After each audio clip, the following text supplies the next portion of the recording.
আসসালামু আলাইকুম। আশা করি সবাই ভালো আছো। অনেকদিন পর তোমাদের সামনে আমি আজকে অনলাইন ক্লাস নিয়ে হাজির হলাম। আম, বেশি কিছু বলবো না। আসলে করোনা পরিস্থিতির কথা আমরা সবাই জানি, আর এর মধ্যে সত্যি বলতে একটা অভ্যাসে পরিণত হয়ে গেছে এটা এখন। সো আশা করি সবাই স্বাস্থ্যবিধি মেনেই চলতেছো।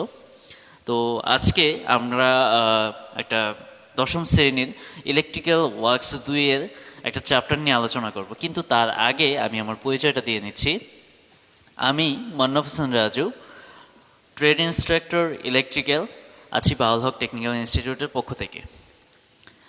আজকে যে জিনিসটা নিয়ে আমরা আলোচনা করব বা যে অধ্যায়টা নিয়ে আলোচনা করব সেটা হচ্ছে সাবস্টেশন। আর ইতিমধ্যে আমরা অলরেডি ক্লাসে থাকাকালীন অবস্থায় এই জিনিসগুলো নিয়ে তোমাদের সাথে আলোচনা করেছিলাম, কিন্তু মাঝখানে এতদিনের একটা গ্যাপ পড়ে যাওয়ার ফলে আসলে এই জিনিসগুলোতে মানে অনেকেরই মানে মনে নেই বা এরকম আহ, হয়তো রিহার্সাল করে নাই বা প্র্যাকটিস করে নাই। তো এই জন্য আজকে নতুন করে একটা বিশেষ প্রশ্নের উপর ডিপেন্ড করে তোমাদের এই ক্লাসটা আজকে নিব। সো প্রথমে আমরা আগে জেনে নেব যে আজকে এই চ্যাপ্টারটা পড়ে আমরা কি কি জানবো। সো এই চ্যাপ্টারটা সম্পর্কে আজকে আমরা যেটা জানবো যে সাবস্টেশন কি, সাবস্টেশনে কি কি যন্ত্রপাতি ব্যবহার করা হয়, আর সাবস্টেশনের একটা ট্রান্সমিশন লাইন যেটা 11/400 কেবির একটা ট্রান্সমিশন লাইনের ডায়াগ্রাম আছে, যেটা নর্মালি সব সময় পরীক্ষাতে আসে।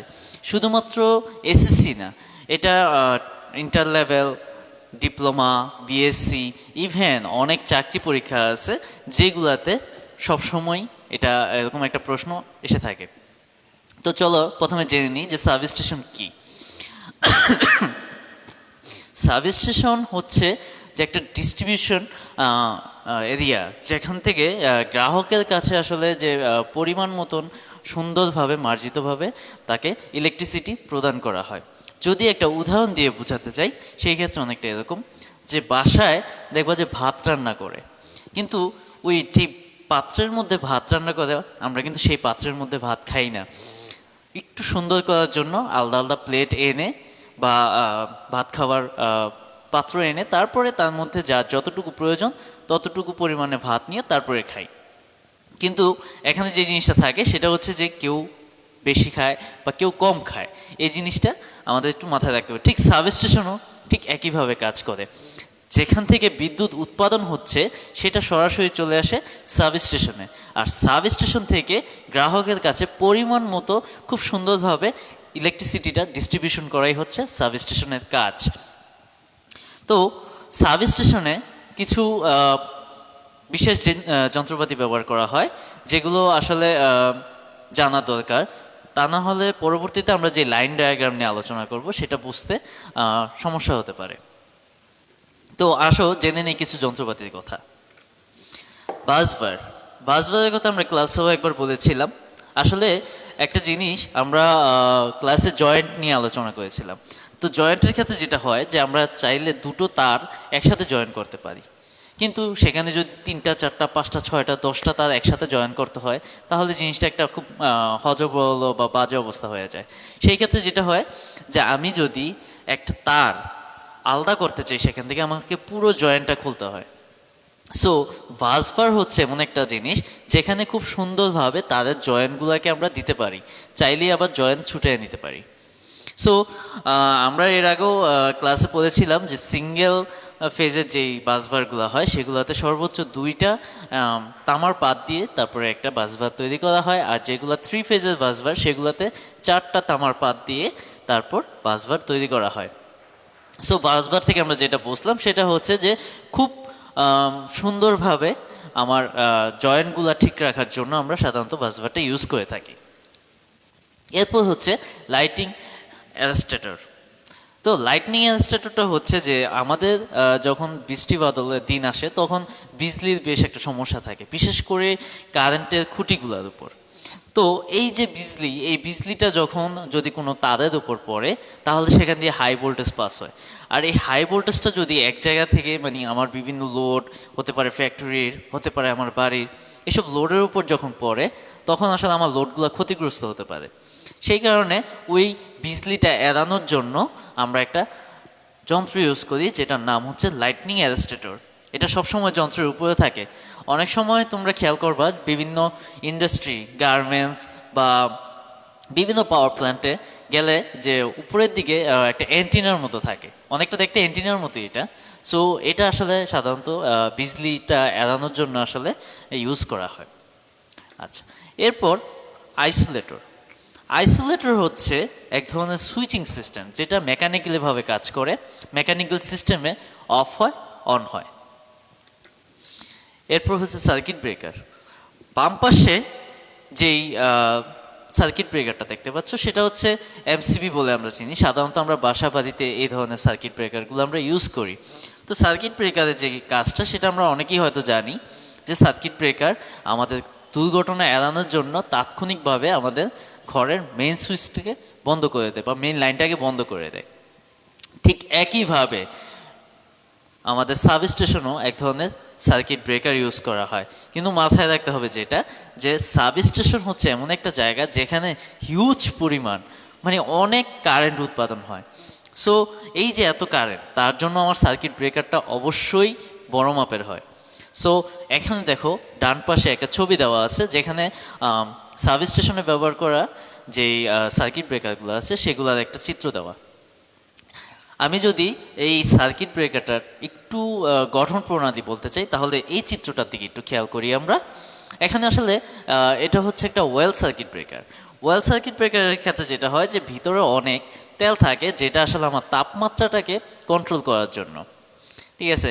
এর মধ্যে বিভিন্ন কন্ডাক্টর থাকে, মুভিং কন্ডাক্টর থাকে যার মাধ্যমে আমার এটা সুইচিং এর কাজটা করে। আচ্ছা, এরপর যেটা হচ্ছে কেবল বক্স। কেবল বক্স সাধারণত আন্ডারগ্রাউন্ড লাইনের মধ্যে আমরা ইউজ করি। আমরা সবাই আমাদের বাসার আশেপাশে ইজিলি দেখতে পারি যে ট্রান্সমিশন লাইন, অনেক বড় বড় খাম দিয়ে ট্রান্সমিশন লাইনগুলো যায়। কিন্তু বাইরের দেশে যেটা হয় যে এইসব খাম ইউজ না করে মাটির নিচ দিয়ে লাইন নেওয়ার ট্রাই করে। আমাদের দেশেও এটা হচ্ছে ইদানিং। তো এই যে মাটির নিচ দিয়ে আমরা লাইন নিচ্ছি, সেখানে এর শুরুর প্রান্ত ও শেষের প্রান্তের দিকে দুটো বক্স ইউজ করি, যে মাটির নিচে দিয়ে তারটা যাচ্ছে এই তারের জয়েন্ট করার জন্য আর কি, জয়েন্ট যুক্ত করার জন্য। সেই জন্য আমরা এক ধরনের বক্স ইউজ করি যেটাকে আমরা কেবল বক্স বলে থাকি। এরপর আরেকটা জিনিস ইউজ করা হয়, সেটা হচ্ছে ট্রান্সফর্মার। সাধারণত ট্রান্সফর্মার দুই রকমের, একটা হচ্ছে ভোল্টেজ ট্রান্সফর্মার আর একটা হচ্ছে কারেন্ট ট্রান্সফর্মার। ভোল্টেজ ট্রান্সফর্মার কাজ হচ্ছে যে আমার ভোল্টেজটাকে একটা নির্দিষ্ট পয়েন্টে এনে দিবে। সেটা হতে পারে উঁচু থেকে নিচুতে বা নিচু থেকে উঁচুতে। ঠিক একইভাবে কারেন্ট ট্রান্সফর্মারও এরকম একটা কাজ আছে যে সে আমার ভোল্ট কারেন্টকে হয়তো নিম্ন থেকে উচ্চতায় উঠিয়ে দেবে, এবং এরকমও হতে পারে যে বেশি কারেন্টকে কম কারেন্টে পরিণত করে দেবে। আবার এরকমও হতে পারে যে আমাদের একটা কারেন্টকে একটা সরল পর্যায়ে রেখে দেবে। সরল পর্যায়ে কেন রেখে দেয়? অনেক সময় দেখা গেছে যে আমাদের যেই সাবস্টেশনগুলো থাকে কারেন্ট কম বেশি হয়। এখন সাপোজ আমার কারেন্ট যদি কম বেশি হয় তাহলে যেটা হয় যে আমার লোডের প্রবলেম হতে পারে। সেজন্য এটাকে একটা স্টেবল পয়েন্টে রেখে দাও, যে বেশি হলেও সে স্টেবল পয়েন্টই দেবে, কম হলেও সে স্টেবল পয়েন্টই দেওয়ার ট্রাই করবে। সো এজন্য আমরা যেটা ইউজ করি সেটা হচ্ছে কারেন্ট ট্রান্সফর্মার। ইতিমধ্যে তোমরা যখন ক্লাস 9-এ ছিল তখন তোমরা জানতে পারছো যে কারেন্ট কি। সো এখন নতুন করে আসলে কারেন্ট ট্রান্সফর্মার কারেন্ট কি সেটা আমার আলাদাভাবে বোঝানোর প্রয়োজন নেই। আচ্ছা, এরপর যেটা বললাম ট্রান্সফর্মার দুই রকমের, যে ভোল্টেজ ট্রান্সফর্মার, এটা হচ্ছে ভোল্টেজ ট্রান্সফর্মার। আর এই ভোল্টেজ ট্রান্সফর্মার কাজ হচ্ছে যে আমার উচ্চ ভোল্টেজটাকে নিম্ন ভোল্টেজে পরিণত করার। আচ্ছা, এখন আসি একটা গুরুত্বপূর্ণ প্রশ্ন নিয়ে। একটু আগে আমি শুরুতে ক্লাসে বলে দিয়েছিলাম যে আমরা আজকে একটা প্রশ্ন নিয়ে আলোচনা করব, যেটা হচ্ছে 11/0.4 কেবি, মানে 11/0.4 কেবির একটা ট্রান্সমিশন লাইন। এই ট্রান্সমিশন লাইনের প্রশ্নটা বরাবর এসএসসি পরীক্ষাতে থাকে।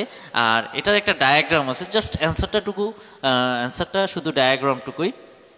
তো এই অ্যান্সারটা যখন মানে অনেকের কাছে যেটা হয় যে ডায়াগ্রামটা মনে থাকে না, তো আমি চেষ্টা করব আজকে মানে যাতে খুব সহজেই আমরা ডায়াগ্রামটা মনে রাখতে পারি। আচ্ছা, এখানে একটা ডায়াগ্রাম দেখা যাচ্ছে। ডায়াগ্রামের যে চিত্রটা অনেকের কাছে মনে হতে পারে এটা কঠিন কিছু, কিন্তু আসলে কঠিন কিছু না। এতক্ষণ যাবৎ আমি যেই যন্ত্রপাতিগুলো দেখালাম সেই যন্ত্রপাতিগুলো ইউজ করি আসলে এই ডায়াগ্রামটাতে দেখানো হয়েছে। আমরা একদম উপর থেকে শুরু করি। প্রথমে আমার উপর থেকে 11 কেবির একটা ট্রান্সমিশন লাইন আমার যায়। তো ওই ট্রান্সমিশন লাইন থেকে যখন আমি আন্ডারগ্রাউন্ডে, যেটা একটু আগে বলতেছিলাম যে আমাদের দেশে যদিও মাটির নিচে দিয়ে যায় না, কিন্তু তবুও এটা ডায়াগ্রাম অনুযায়ী মাটির নিচ দিয়েই যাওয়ার কথা।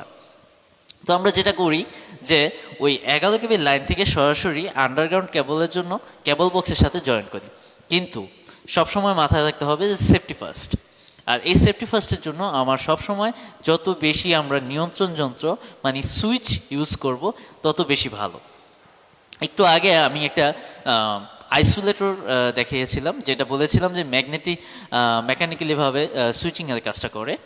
তো আমরা চাইলে এই কেবল বক্স আর এই 11 কেবির লাইনের মাঝে একটা সুইচ ইউজ করতে পারি, যেটা আইসোলেটর সুইচ হতে পারে, জিও সুইচ হতে পারে, যে কোনো সুইচ হতে পারে। আচ্ছা, এই জায়গায় বলা ভালো যে আমরা একটু আগে লাইটনিং অ্যারেস্টেটরের কথা বলেছিলাম। সেই লাইটনিং অ্যারেস্টেটরটা অলরেডি ওই 11 কেবি লাইনের সাথে যুক্ত থাকে, কারণ অনেক সময় যেটা বললাম যে উচ্চ ভোল্টেজ হতে পারে যদি বিজলি পড়ে, দ্যাটস ওয়াই লাইটনিং অ্যারেস্টেটরটা ব্যবহার করা হয়। এরপর এই কেবল বক্সের পরে আমার যখন ট্রান্সমিশন লাইনটা বের হয় তখন ওই জায়গায় আরও একটা সার্কিট ব্রেকার ইউজ করা হয়। প্রথমে আমরা ইউজ করলাম 11 কেবি লাইনে থেকে আমার একটা সুইচের মাধ্যমে কেবল বক্সে আসলো, দেন কেবল বক্স থেকে বের হওয়ার পর সেখানে আমরা একটা সার্কিট ব্রেকার ইউজ করলাম যাতে আমার কেবল বক্সটা সুরক্ষিত থাকে। আচ্ছা, এরপর আমরা একটা কারেন্ট ট্রান্সফর্মার ইউজ করব। কারেন্ট ট্রান্সফর্মার কেন ইউজ করবো একটু আগে আমি বলেছি যে আমার কারেন্টটাকে স্টেবল পয়েন্টে রাখতে, যাতে এটা বেশি উপরের লেভেলে না যায় বা বেশি নিচের লেভেলে না চলে আসে।